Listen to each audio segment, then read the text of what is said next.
Mapagpalang umaga. Tayo po ay tinignan ko po yung oras alas 9:25 ko. Ako'y maglalaba. Labadami labango ng tunay na macho man dito sa Tondo, Manila. Ito po. Ano siya? 4 and 3/4. Yan, 4 and 3/4 na initiman.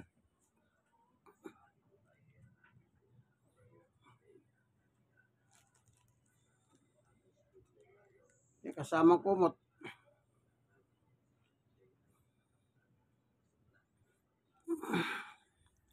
Yan ang aking lalaban ngayong araw, kaibigan. Ng labadami labango ng tunay na macho man, yung kaibigan kay Jesus, Brother Manny Bautista. Washing machine, automatic ang gagamitin natin. Yan.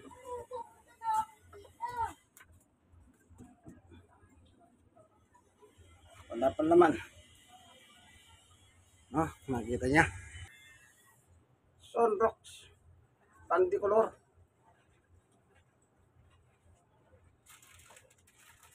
Sabon, wings. 5 nito.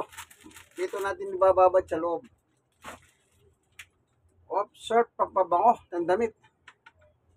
4. O kaya 5. Dito naman yung shirt, sasabay na natin sa damit. Meron po lagayan dito yung kulay asol. Tingnan nyo. Ayan, ito.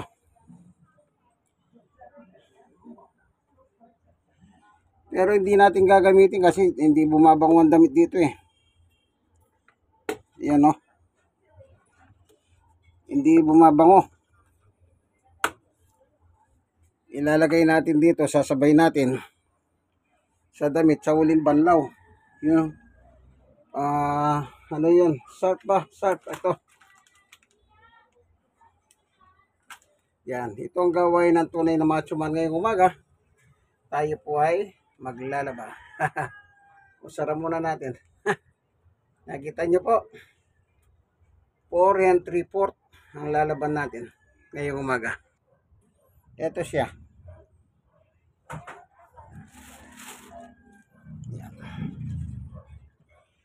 So ito po ang inyong kaibigan kay Jesus, Brother Manny Bautista.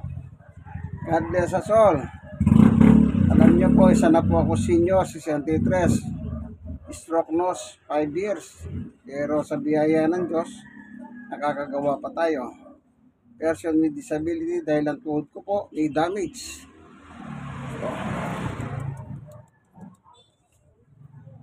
Sa tulong at tawa ng Panginoon Diyos, nakakagawa pa tayo ng gawaing bahay. Ito po ang inyong kaibigan kay Jesus, Brother Manny Bautista.